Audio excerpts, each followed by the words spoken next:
everybody, it's Sam from Interstellar Audio Machines, and welcome to the Interstellar Escape Pod, your number one spot for all music and gear related topics and discussions, brought to you by, of course, Interstellar Audio Machines and Vagabond Audio. Once again, I'm joined by my two compadres here. What's up, guys? The first is the peanut butter to my jelly. It's Eric Bice from Interstellar Audio Machines. Say hi, Eric. He doesn't talk today. We're a podcast and a video show, and he doesn't talk. Okay, great. And this squirrely looking guy. Wait, I got that way. There it is. There you go. He's the guy that if my Italian grandma's spaghetti and Darth Vader had a baby, and then gave it a guitar. It's Vince from Vagabond Audio, guys. Say hi, Vince. What's up, fam?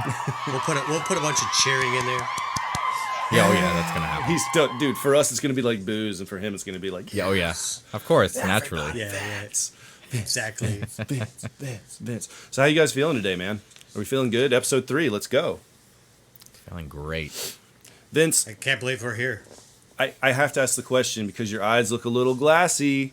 I don't know. Are you drinking and or smoking? Cheers. Hey. Do I win anything? Got that wine. Hell yeah. Hey, man. Well, now I feel like we should all have some, but the kitchen's like that way, so. Oh, well, that's lame. Yeah, I know. Keep a bottle next to you at all times. I know. Well, if Vince says anything bad, I guess he could just edit himself out and or. Well, I don't want to look at it as bad. I want to look at it as awesome. You know, a little flavor. Creative. To the show. Yeah, creative. I like that. So speaking of today's episode, we're going to get into some serious effect pedal talk. I know serious and our podcast sometimes doesn't go hand in hand. But today we're going to try and give you guys some super cool intel about, a few killer vintage-ish effect pedals, and then some of their modern day clones. And of course, no matter what I do, I hit my microphone in every episode. I swear to God, I'm just a big gorilla man over here. My God, dude, I swear I do. You gotta stop moving around so much. That's your problem. Man, I like to be animated. We're video too, man. I just noticed your shirt. Very nice. Oh yeah. Hey, you got it. Hold on. Let me. Whoa. That's merch. Nice. Little Interstellar merch. I had to rep. I got the Octonaut back here too. The limited edition. White. I don't have that. Light. Why didn't you buy one, Vince? Oh, I don't. Do you think you just get free gear for being on the podcast? No, it's fine. I don't even want to talk about it. It's okay. I'm just gonna. He's like, all I ever wanted was a T-shirt, and now you're wearing a T-shirt or a water bottle. You know, it's fine. Don't worry. I'm not upset. Eric, send the man a water bottle. No, I don't even want it now. I'm an afterthought. It's okay. I don't even have a shirt, Vince. That's how stingy Sam is with me. Yeah, I tell him, no shirts for you, only me. Yeah. So no, Vince. You know what? I think Eric. Come on, man. We got to hook Vince up with something. We got to have a little. I mean, I know we all have our little alien buddy behind us, but we got to get him something snazzy, something fresh. It's okay. I'm just the afterthought. It's fine. Vince, have another drink, dude. Shut Dude, we're already spitting out. We're already drink. So, going back to the point of the podcast. So, we're going to talk about, like I said, the vintage pedals and their clones. And, I'm going to go ahead and say this up front that, we're probably going to talk about some almost clones, not full one-to-one clones, because I feel like everybody on the internet's a troll, right? Or at least that's where the trolls live, right? So they're going to, all the people who are watching this show are just going to rip us apart. All 4 or 5 of them. Are gonna be like, well, that's not a true one-to-one clone, Sam. I don't know what kind of crap you're trying to peddle here, but we'll just say agree to disagree. We just want to talk about the modern day clones, trying to give you guys some really good insight into pedals that we've enjoyed, that a lot of other people really like. Save you a grip of money, at the bank. So I think what we're gonna do is kick it off with the Klon Centaur, right? I mean, it makes sense. Mm-hmm. That's the pedal that's, I don't know, it's like super industry standard. such a leading overdrive pedal. Obviously, that's what we at Interstellar did for the Octonaut Hyperdrive. That was kind of the main, influence and vibe for it. And so, to that effect, let me pass it over to Eric. Eric, tell him a little bit about the Klon. The Klon has become a how do you say that? Like kind of a mystery pedal to people because it's hard to find them these days. Mm-hmm. There's a guy named Bill Finnegan back in the 90s. I think he took like 4 years to develop it. And he was basing his pedal after the Tubescreamer, but wanted to actually beat it and be a better overdrive. And then I think he went production from 95 till 94 to 2009, and he made about 8,000 pedals. It had a charge pump, IC Max charge pump, that changed the internal from a 9 volt to 18 volt, so it gave it that great overhead with the harmonics. It's just it's a very special pedal, and a lot of guitar players want them, dig them, and on the aftermarket, the Klons are almost unobtainable at prices between $3,500 to $10,000 we've seen so far. So. Yeah, and we talked about that on a prior episode, just how insane that aftermarket is for that pedal. Yeah. And people are buying them. That's the problem. That's why those prices are so high, is because they'll put them out there for that price and people buy them. So they're worth what people are going to pay for them. Yep. I think Josh Scott had number 1 and he sold it for $500,000.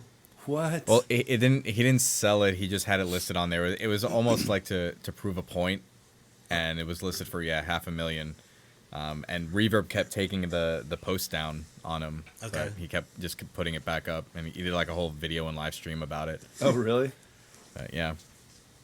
That's funny. It was just to kind of exercise or I guess demonstrate the ridiculousness of the used market nowadays. Yeah. Especially surrounding that pedal. I know he did a shootout between a bunch of them, but obviously the Octonaut was not available at the time. So maybe, Josh, if you see this, we're here. Laying it down. Just laying it send one down. his way. E-Bice laying it down. He'll get it. I think that would be a great follow-up episode to this one that we could tag at some point. Yeah, for sure. He's totally going to do it. But like you said, man, I mean, there's just been a ton of amazing players that play these. Jeff Beck, Vince's boy, Mayer, right? You're a big Mayer fan, aren't you? Yeah. I got my own like Mayer board going, and I'm not like a diehard fan like some of the other guys on the internet are, but I followed his stuff, and I'm a fan. You don't have the like Vince, your body is a wonderland poster like just out of frame in the lair over there. We're not going to touch on that because I may or may not have it behind my computer screen. It's okay. See, Eric's laughing because he has one. He has one. I do. I guarantee it. Right over there. Yeah. John, Are you serious? John signed it. To Eric. Do you kiss it every night before you go to bed? Exactly. But yeah, so I think what'd be cool, Vince, we can drop it in. We'll drop a link to the video to give you guys a little more history if you want to dive in a little more to the Klon and kind of really get into the guts, because you can really it's a rabbit hole you can go down forever and ever and ever. But it's spawned a slew of clones like we talked about. But I think, guys, for the purposes of our podcast, we could talk forever about it. It could have its own episode if we wanted to, but let's just try to keep it down. I'd say like 3 or 4 pedals that we can, bring up that come close or even might save people a lot of money, or a little bit of column A, a little bit of column B. I mean, obviously, I'm going to mention the Octonaut Hyperdrive by Interstellar Audio Machines. It's a true 1-to-1. I mean, for me, the fact that legendary guitarist Jimmy Herring, from Widespread Panic, I mean, this guy is super sick on the guitar. He's amazing. And this guy hasn't added anything to his chain, in what, 20 some odd years? Easily, Something right, like that. Eric? Something Yeah, like that. yeah. I mean, he has it in his chain now, and he plays it constantly. So for me, that's a pretty good validation that it's doing something right, and for a couple $100, can't beat it, guys. Especially if you wanted something to take on the road. Shameless plug. But yeah, like I said, man, it's something this legendary guy and numerous other players think is great. So a couple $100, go check one out. InterstellarArtMachines.com. Jeez, Vince, what other clones you got? So one of the most popular ones, and I own one, is the I believe it's the Soraya Tone Centura. So when that comes in the Klon enclosure, it's pretty close from what I can tell. It's probably, aside from the Octonaut, one of my favorite clones of the Centaur. Yeah. It came out a few years ago, and it's pretty widely used now. One of the other really popular ones is the J Rocket, the Archer. They have the Archer and the Archer Icon, I believe. Yep. From what I understand, I've never played an Archer, but I believe the Icon is supposed to be a little bit closer to the Centaur than the standard Archer is, the silver one. I'm not too familiar with the I guess the circuit and whatnot, but those are two of the most popular clones on the market that I see on a lot of boards. Yeah, I've seen those out and about too, and those are great mentions. I'm trying to think of some others. Eric, you probably got some off the top of your head. You've been chilling there for a second. What do you got? Well, Bill recently, I don't know what year it was. Do you know, Vince, when he developed? I believe it was around 09 ish. He started the KTR. Mm-hmm. They sold out, and just recently he did a new batch, but it had different diodes. Oh, really? Yeah, from what I read, I don't own one myself. I tried to get one. One guy I won, he backed out of the deal at $900. And and then another guy, it was like $500, and it was a little too cheap, so I kind of backed away from it. And then I saw someone got scammed from that same guy, so thank God I didn't go there. Yeah, not worth it. Yeah, I actually just saw on there's a Klon KTR owners Facebook group, and there's been a Klon Centaur on eBay going for about $3,500 for a few weeks, and it kept popping up in my feed, and I saw on that group somebody bought it, and it turned out to be a fake. Yep. So it's Yeah. I see a lot of people going in that group and verifying, hey, is this real before I buy it? And everyone will chime in, and they're looking at the pots. Yeah, the pots are a big one. Just looking at really minute details that you would never think to look at. Yep. And they can tell if it's a fake or not. Yep. Yeah. So the KTR is supposed to be just his new version of the Klon, and it's Bill's pedal, but he stopped making it again. Yep.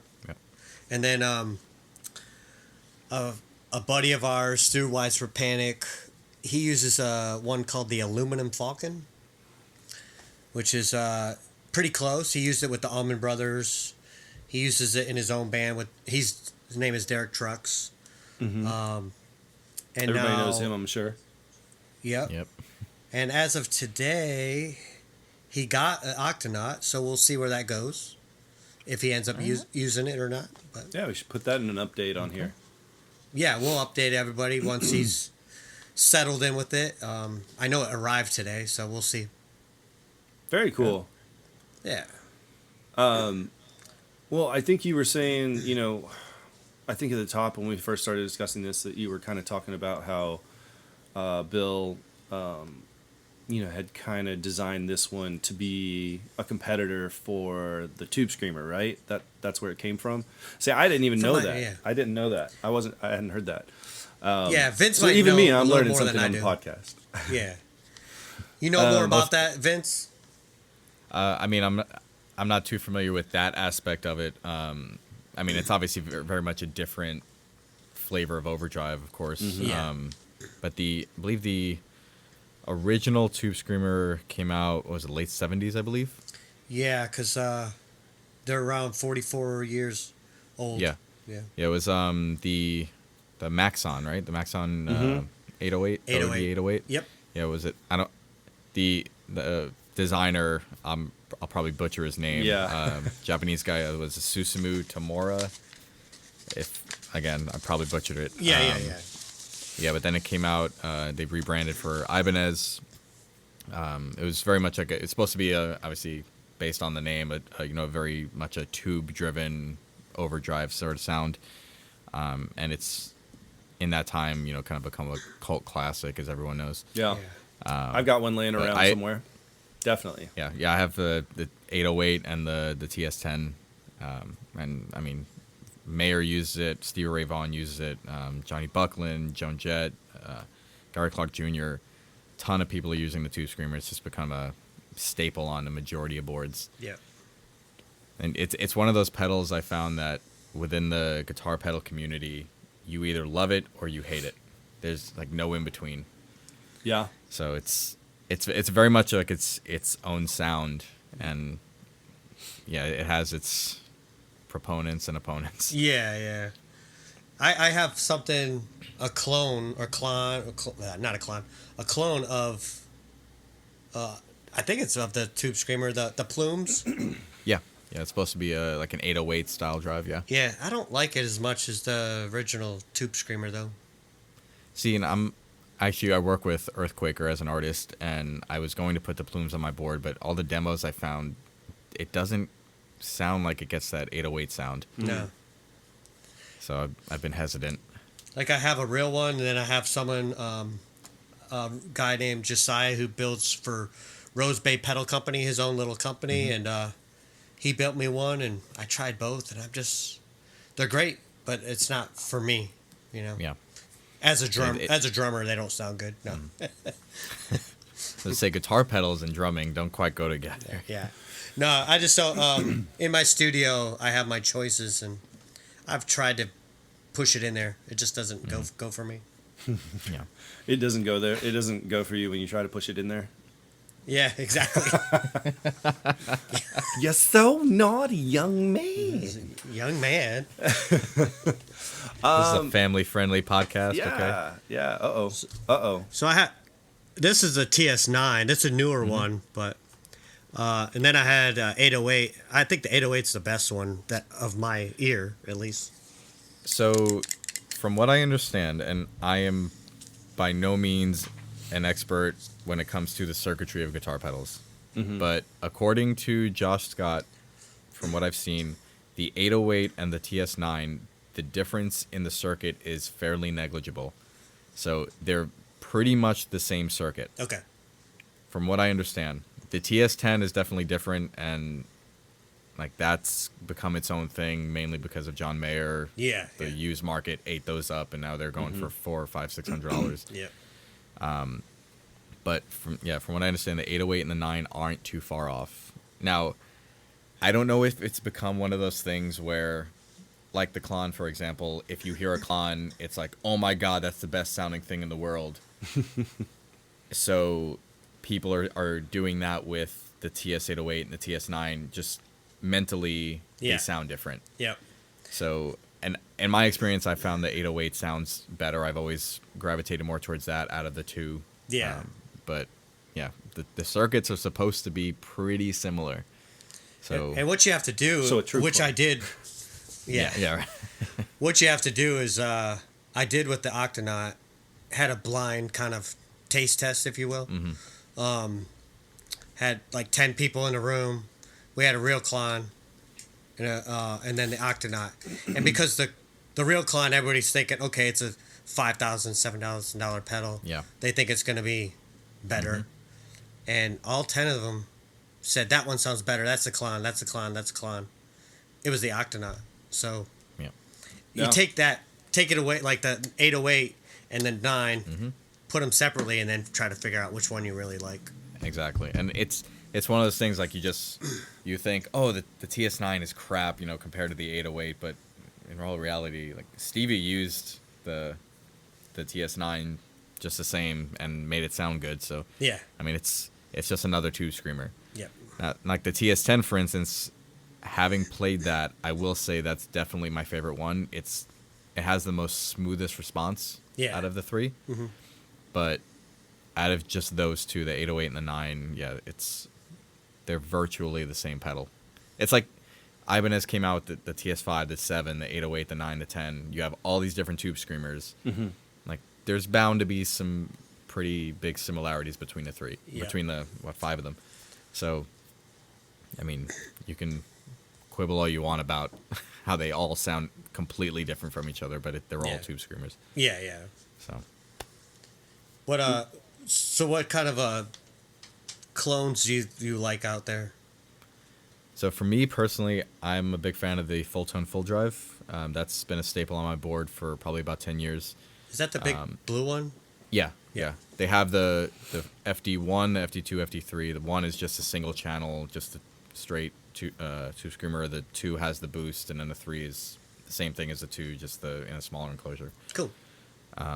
You have the JHS Bonsai, Yeah. which is pretty much every tube screamer in one box, kind of like the Muffaletta and the Pack Rat, that sort of thing. Yeah. Another big one was the Plumes, like you said earlier, but again, I'm not too familiar with the circuit on that and how it compares. You said that had doesn't different sound like quite- clipping options or something like that, Eric. I swear I've heard you talk about that before on the plumes. Yeah. Yeah, it has some Yeah. clipping options that the Tube Screamer doesn't. Yeah. I'm pretty sure that one has an option. It's got 3 modes: asymmetrical clipping, symmetrical clipping, and I think it's got a clean boost mode, if I'm not mistaken. I the think third? I think so. Yeah, I have one. Let me check it out. Yeah, I was like, yeah, hey, he's gonna go get the pedal. I was like, Vince coming in with the knowledge. Look at that. Well, I've done research on this pedal just because I was going to add it to my board, but Right. yeah, I'm pretty sure it's got the 3 different clipping options, but it just Just I didn't don't know sound- what it is. Just didn't get you, man. It doesn't. No, it just doesn't have the Tube Screamer feel to me. Yeah. Yeah, it has three-way switch. So there's 3 modes, and I'd have to open up the manual to even tell you what the 3 modes are. Yeah. Yeah, because the 808 is supposed to be symmetrical clipping. Yeah. And that one was sort of in response to the Boss OD1 in, I believe, 77. There you Yeah. go. It was just with the OD1, it was just the level and drive knob, and then the Tube Screamer was supposed to be the answer to that, but with the added tone knob and the symmetrical clipping, while the OD1 was asymmetrical. And So what about that green Rhino, the Way Huge? yeah, the Way Huge Green Rhino. I've heard from a lot of people that is a really close Tube Screamer clone. I've never played one myself, but I have friends who have the 808, the 9, the 10, and they've said that the Green Rhino is probably their favorite Tube Screamer clone. Really. So How much are those going for mean- right now? Not I crazy, couldn't right? tell you. Oh. I don't know if they came out with the Mark III version, like the smalls, like they did with a lot of the Way Huge over the last couple of years. Yeah. But the Mark II, I'm sure you can buy for what, $100, $120, something like that. See, there you go. I mean, they have the Mark I, the original one that came out back in I think the 90s, somewhere around there. Yeah. So that'll obviously be more, but yeah, you can get a Mark II or Mark III for fairly cheap. Yep, and that's the that's name of the game brand new. in the clone game. The closest you can get for as cheap as you can get, especially when you're starting out, right? You know, we're kind of staying in this kind of segment. You know, overdrive pedals, Tube Screamer. You know, I'm kind of thinking of another vintage pedal. You know, it's a big one on the block, at least to me, that we definitely kind of have to mention. Would be the Bluesbreaker, right? The Marshall Bluesbreaker. Yep. What did you guys say? Yeah. You know, If anything, I'd say the big 3 are like the Centaur, the Tube Screamer, the Bluesbreaker. yeah. I mean, I think these guys, actually, the Bluesbreakers, I think, kind of carry a higher aftermarket price too. I know I've seen them for at least $600 or $700, something like that. Yeah, sometimes more. Yeah, the used market is ridiculous with them now. Yeah. So again, guys, if you see one out there for a couple $100, probably not the real thing. Maybe. I don't know if people are trying to scam on Bluesbreakers, but I mean, I know $700 is a grip to a lot of people, especially if you're starting out. But you know, comparatively speaking, for a vintage pedal like that, if you can get an OG, like an original one, you know, that's not super crazy, I guess. Yeah. But, you know, for all the people out there, another quick history lesson. You know, guy kind of started out. I believe, and you guys feel free to jump in here too, because I'm sure just like every other history of every pedal, we've all heard, different stories, different versions. But the version I've heard is that, Eric Clapton was playing in a studio with the Bluesbreakers, which was a band, and obviously that's where the pedal got its name. And when they went into the studio, they were kind of trying to decide how they were going to capture their album. So they decided, let's do it live. Let's just rip it, grip it, and rip it. Does that sound good? Grip it and rip it. And Clapton's amp didn't have like isolation or anything like that. So what kind of happened was just a really cool, happy accident that made this really amazing sound, right? So this, fast forward, this album's like super popular. They get kind of credited with, inventing this certain 60s blues British rock sound, which spawned its whole other scene, right? So then like fast forward to like 1991, right? Was when this guy came out. Yep. Marshall begins to kind of make a guitar effect pedal that would basically, capture that sound that, it's tough to say, like, lightning doesn't strike twice, right? But, as close as they could get to it. So that's where it kind of came from. Do you guys know anything else about the story of it? Other than that, maybe you could enlighten the people. Nothing else that comes to mind, right? Pretty much that. It was, Clapton was playing a cranked JTM 45 combo. See? In the studio. That's an intel. I didn't know that. Yeah. And they have the amp available now. They did a reissue. You can get it at Sweetwater nowadays. Yeah. Marshall in '91, they released a line of pedals that were supposed to be based on some of their more popular amps. Mm-hmm. And it was the Bluesbreaker based on that old JTM 45 sound. The Shredmaster. I want to say the other one was the Drive Master. Maybe remembering that wrong. But it was a group of three for that line. Cool. And those became kind of a cult classic over the time. Yeah. And again, like, we'll throw another link just to remind you guys if you're still, catching the wave with us here. We'll throw a link to some more, background history if you really want to dive down that, because, that's just skimming the surface, obviously, of the story. I'm sure there's a lot more cooler stuff in there.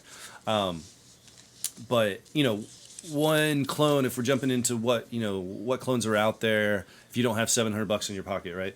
One I'm thinking about that's kind of comes from that same lineage is that JHS Morning Glory, right? Vince, you've messed around with that one before, haven't you?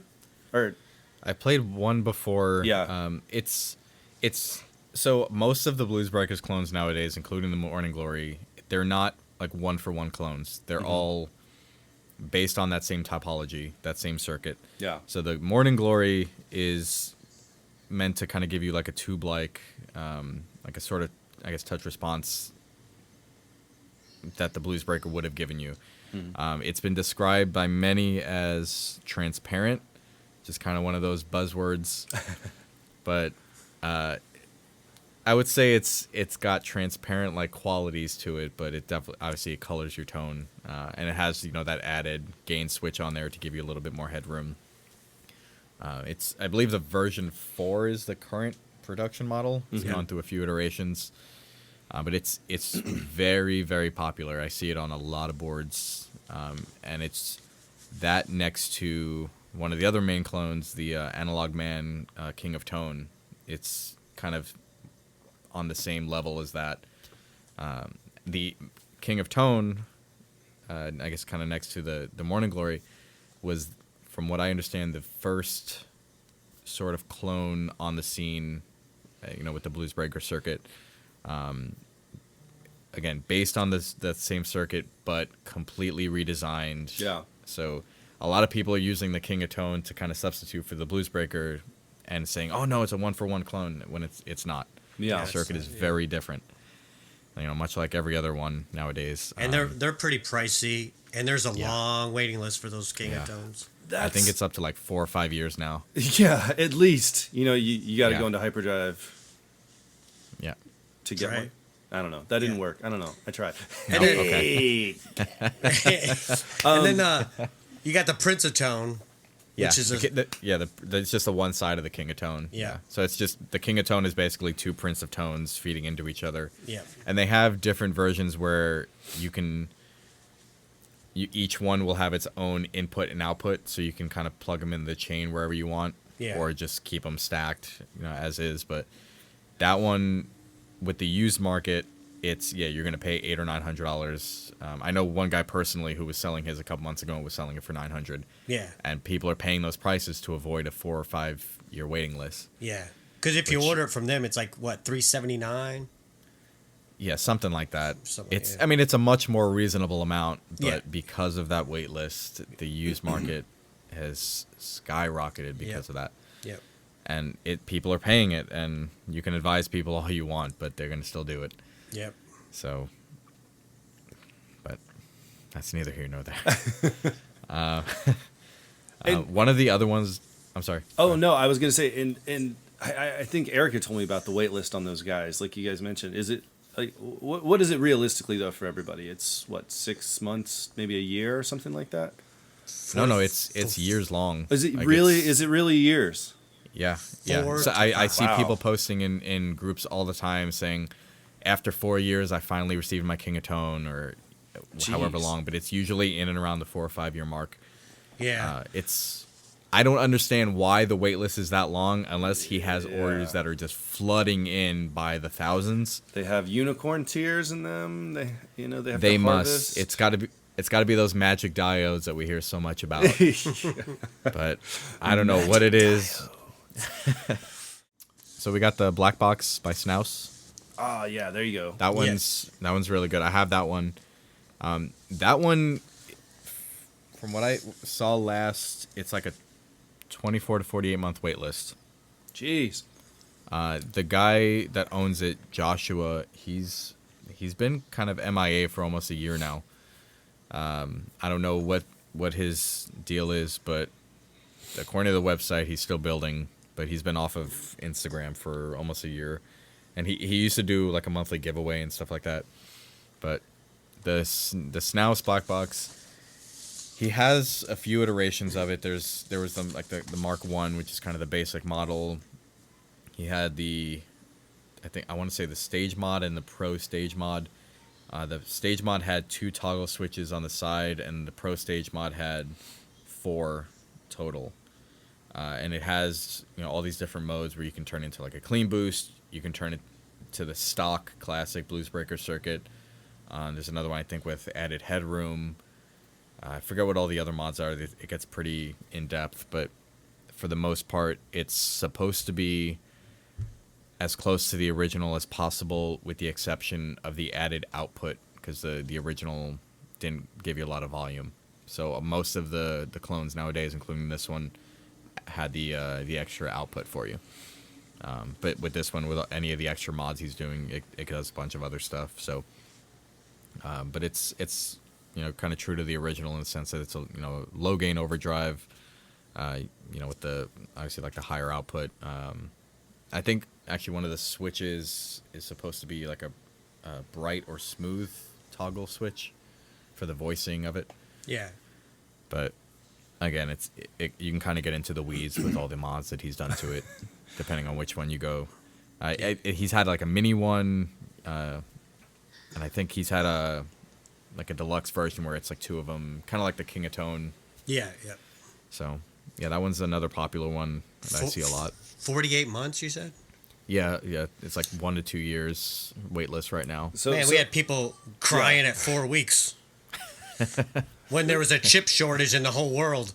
Yeah, there's a war going on and a chip shortage, and it's like everybody's getting a little impatient. That's what I wanted. I was going to say that, Eric. I was going to be like, so all you people out there, all you fine people, understand that from a boutique pedal company, if you got a pedal within like a month, dude, like congratulations. You know what I mean? You should be like, yes. Yeah. I mean, we could just say, well, we'll send you one in 2 years. But It's everyone right now. yeah, it's Even all like- it's all across the even board. So give whether it's us or somebody else, give your boutique pedal companies a break. guys. Yes. Give them a I little think break. even like brown amplification, their normal wait time was like 2 to 4 weeks, and now it's gone up for their protein pedal. Yep. It's like a Bluesbreaker and Noble's ODR1 circuit. Is that the pink one? They have a pink one. It's like green, black, white, or pink. Okay. But it's like that dual drive with the Bluesbreaker and the Noble's ODR1. Yeah, we have a customer that just raves about the Octonaut, and he has one of those protein pedals and it's pink. Yeah, yeah, I'm on the wait list for it. Yeah, I Nice. contacted them a few weeks ago, and You want my people I'm to call it them people?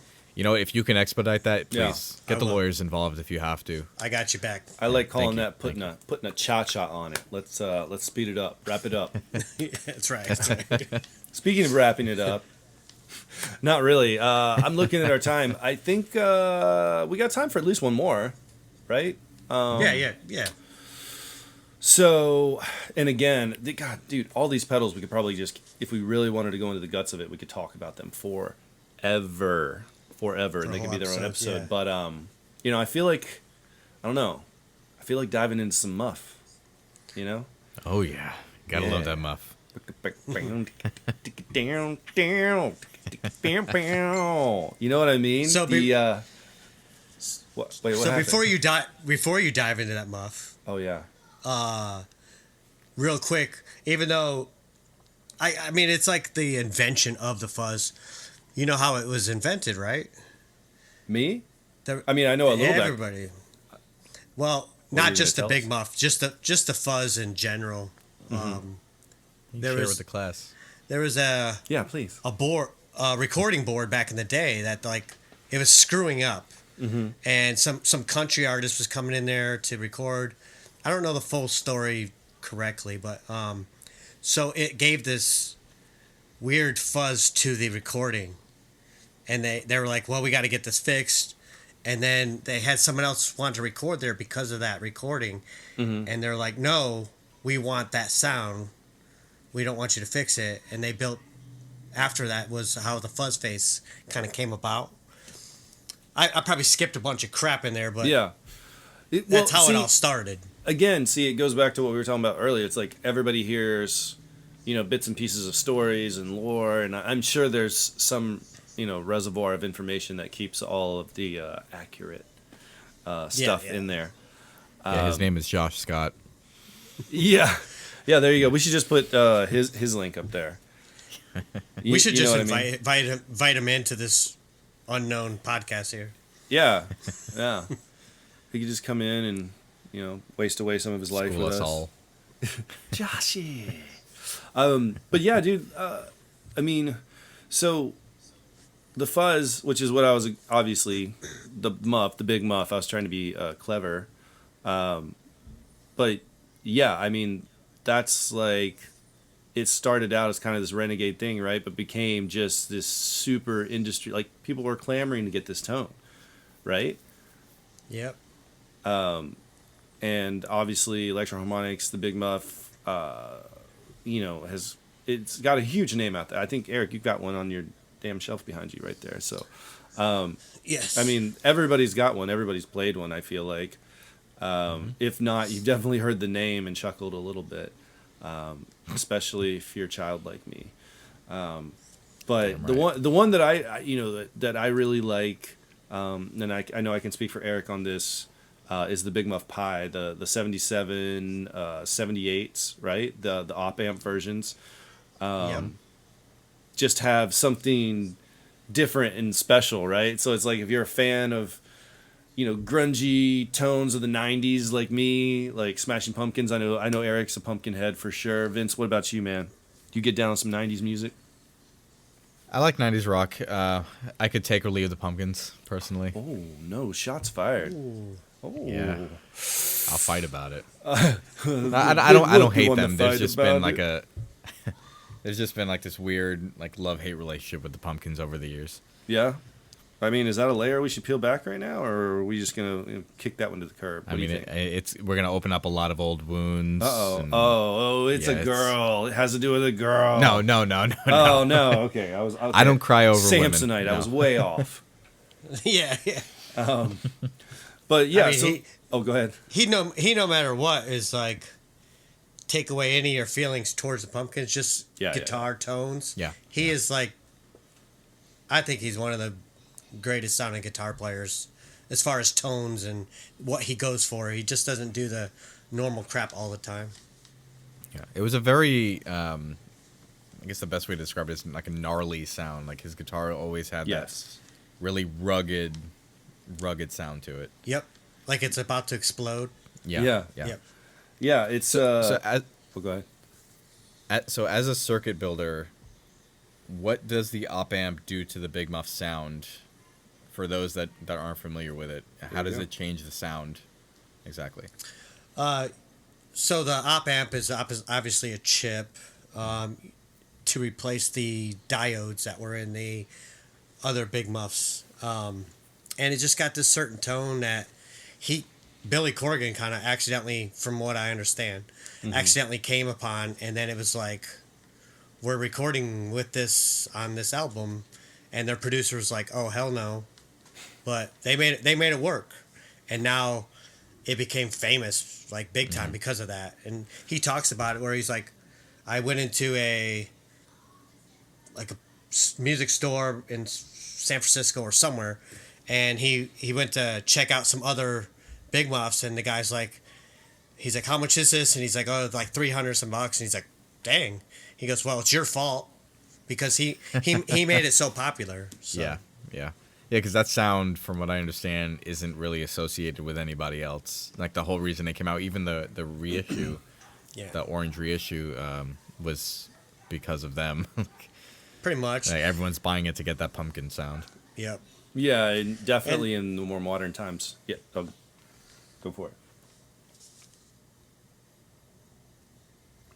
What? Not me? Yeah, I thought Eric, I thought you were going to say something. No.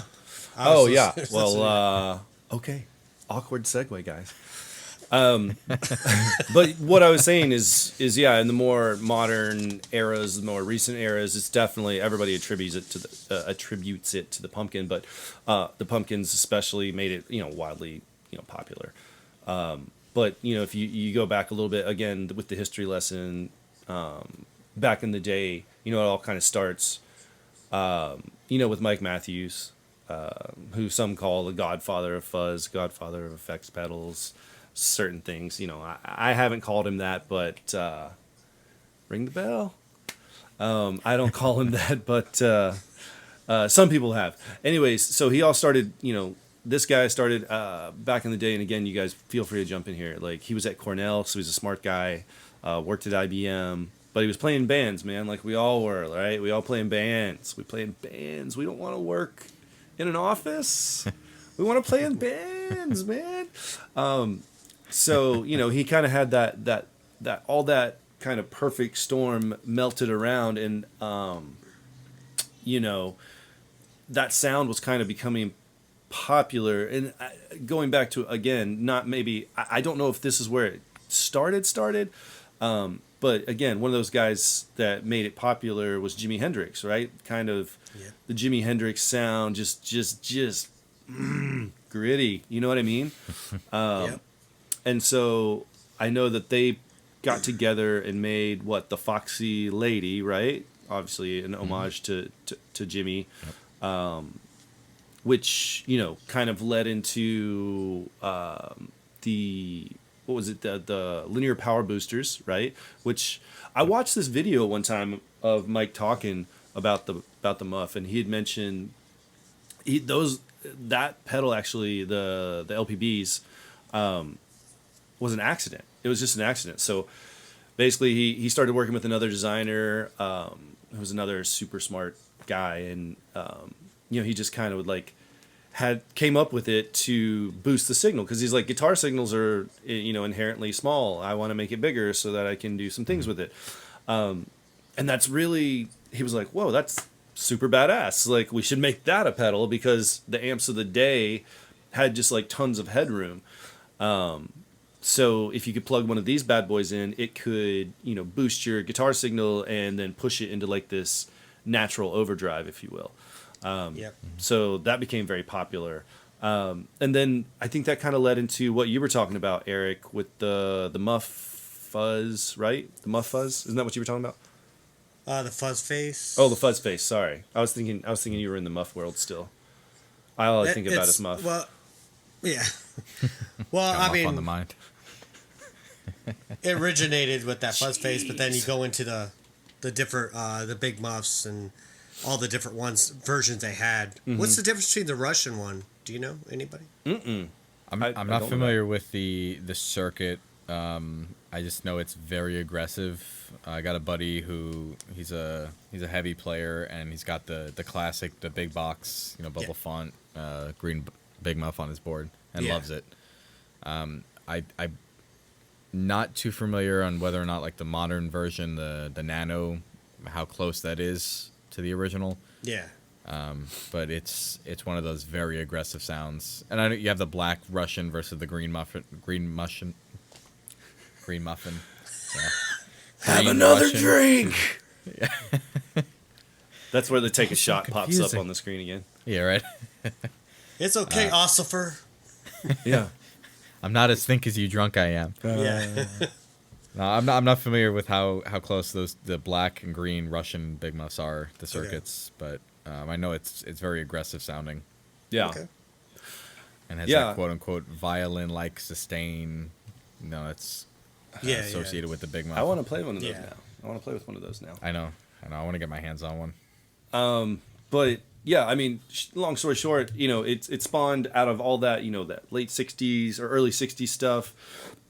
Got really popular. You started putting out the Muff Fuzz. We're back to, electroharmonics here, but started putting out the Muff Fuzz, which became popular because Guild Guitars, of all people, they made guitars, but they're like, well, people are really into effects pedals. They saw an opportunity and they really wanted to sell some. So he partnered with them, and he would make them. They would push them out through their already established channels, right? So it gained a lot of notoriety with that kind of lift, and then just became like their own thing. And that's when, kind of the Big Muff was kind of jumped off of that, and that's where the Big Muff kind of came from. And again, going back to this interview I saw, he had mentioned, I'm joking all over the place about the Big Muff, but he literally said, he's like, yeah, we called it that because, it's got a double entendre. It's got a double meaning, so it's kind of fun and sexy or whatever. I mean, don't quote me on that, but that he said something along those lines. But, we're all musicians. We're all rocker guys, rocker chicks. Like, it's funny, man. It's funny. We like to laugh, so it's cool. It's funny. But yeah, I mean, from where we're sitting though, the 7778 is super badass, and that's actually the foundation for Interstellar audio machines. That's the foundation that we did for our upcoming Fuzzsquatch Fuzzdrive that we have. So again, there's a clone for you right there off the top, another Interstellar clone for the Big Muff Pi op amp. Yep. Sounds badass. It's coming out in the next month or two, so keep an eye out for it. You can pre-order it now though, so if you're willing to roll the dice with how much you trust us right now off this, amazing podcast. Vince just is absolutely gonna amazing. get one. Well, yeah, he should get one with a water bottle. If I'm not going to get a water bottle, I'll at least get a pedal. Yeah. Thank you. Appreciate it. At least. At least. I got your water bottle. But Eric, I know I'm just giving you because it's funny. No. We're getting you I don't one even now. own a shirt. I don't own a shirt. Dude, I want that's your fault. Vince, Okay. for the next podcast where your keyboard is, let's just bump that out of the way. Let's get like a whole shelving unit of nothing but Interstellar merch. Swag and stuff. Yeah, just a whole wall of swag behind you, dude. All right. That's what I want to see. You have 2 weeks. Got it. But yeah, I mean, as far as, I know you guys already kind of hit on it, another clone, right? They kind of cloned themselves. They made a smaller box. Because I've seen that over at the studio, Eric. At Eric's studio, he's got, a bunch of fantastic equipment. There, he's going to get it. He's going to get it. He's up and he's down. And there it is. There it is. Yep. There it is. And that's pretty small. Yeah, it's small, a nano version. Smaller than the Fuzzsquatch, But the cooler thing about the Fuzzsquatch is that it's top jack, so you don't have to worry about the spacing issue. That's right. Oh yeah. Yeah, the little things matter. That's and right. we're made in America. Damn right. USA. Hey, okay, we just lost, everybody in Japan. They're just Who like, cares? oh, screw you guys. Hashtag America. They No, like it. I love all the peeps in Japan. They're buying our pedals like crazy. I'm just excited to see what really? kind of music they produce. I can't wait till we start seeing those videos coming back. Yeah, we sold another one to Japan yesterday. Yesterday? Yeah. The Fuzzsquatch? No, the Octonaut. The Octonaut, yeah. So, yeah, if you're not familiar with the Big Muff or the Nano, there they are. That's what they look like. Obviously, the Big Muff, there's like 4,000 variations. Yeah. Each with their own little flair and change. Yeah. And like there's a deluxe version. Just all sorts of stuff out there. But Vince, you probably got a clone up your sleeve for the Big Muff Pie. What do you got? I do have one, yes. So there's a company called Ren and Cuff, if you're familiar with them. They are pretty well known for their Big Muff clones. They have cloned pretty much every Big Muff circuit out there. Their version of the op amp one is called the IC78, like EYEC 78, and it's kind of basically a way of explaining the op amp, because the op amp is an integrated circuit, IC for short. So, and obviously 78 because that's when the circuit came out. So they kind of took the same thing as the the op amp and the Fuzzsquatch. It's pretty much a callback to the original. For what I understand, it's pretty well known. Same price point, same circuit. So it's a pretty decent modern day clone if you're looking for that circuit. Yeah. Next to the Fuzzsquatch, of course. But like I said, Ren and Cuff is very well known for their Big Muff circuits. They've pretty much based their entire brand, for the most part, on Big Muffs. Really? Well, dude, that's just a testament to why we're even talking about it here. It's just such a big... Yeah. I mean, I think that's got to be Electro Harmonics. It's like best-selling line, if you will, or kind of... Yeah. Yeah. It's... I mean, there were how many variations of that pedal? I don't just know, from actually. EHX alone. We should research that and find out. I mean, they have the two Russian versions, the standard, the op amp, the triangle. I think there's a muff overdrive. There's a double muff. Like there's probably at least a dozen different versions of the muff circuit. Yeah. And rightfully so, of course. But you have an entire brand, like a pedal company, with the exception of a few pedals from them that's based off of the Big Muff. Yeah. And there's another one, I think, actually, either Tim or Time pedals, TYM. I don't know if you've seen those. No. That's another company kind of based around the Big Muff. So there's a few out there. Obviously, the Fuzzsquatch is definitely my favorite, without a doubt. Yeah, my Shameless buddy plug. in Chicago, his really good buddy Johnny has Daredevil pedals, and they're based off a lot of the Big Muffs, different fuzzes and stuff like that. And I got one of them for our demo board before our Fuzzsquatch was built. And you got a chance to play it, Vince, right? Briefly, yes. Yeah. But this is gonna be awkward. But this is the pedal board. But yeah. So this pedal Yeah. is a 77 IC op amp Daredevil pedal, and then this is the new Fuzzsquatch. That's the fuzzy baby. The Fuzzsquatch. So, He looks yeah. tough. But he's a Yeah. good guy. He's a good character. For all you guys that are keeping up with that, he's a good character. Ooh, those Octonauts. Yes. That's a sexy pedal board, Eric. Yes, my man Vince up there.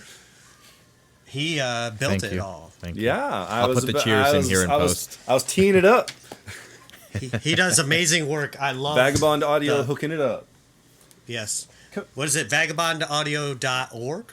Info. Info. I knew it wasn't .com. Yeah, we had to be different.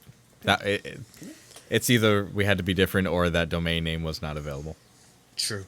Yeah. So. But yeah, it's like amazing work. I love it. Organization, OCD. Appreciate it. Oh, Yeah, that helps. Yeah, no, it was. Yeah, it's a super stellar. Pedal board, man. I mean, your work is super clean, dude. It's amazing. Yeah. So I know we're joking about giving each other pats on the back, but seriously, guys, go check it out if you need to get a board built for sure. We'll put the link down there.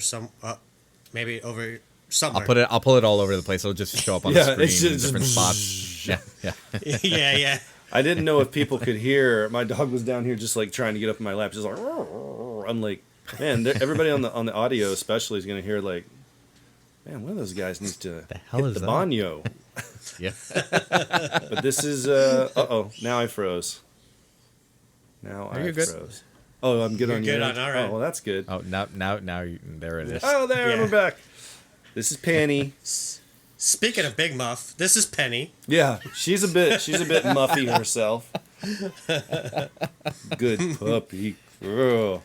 Yeah, we like to bring her into the escape pod every once in a while. We'll send right. her on. We'll send her on her way. But yeah, guys. I mean, I'm just checking out the time. I think we've all enjoyed one more time diving into the muff with everyone today. So, if you guys liked it too out there, make sure to subscribe. We need subscribers, so tell all your friends. Comment and ring the bell, baby, for more. And for all of us here at Interstellar Audio Machines, along with our buddy Vince from Vagabond Audio, we will see you guys next time right here on the Interstellar Escape Pod. Peace.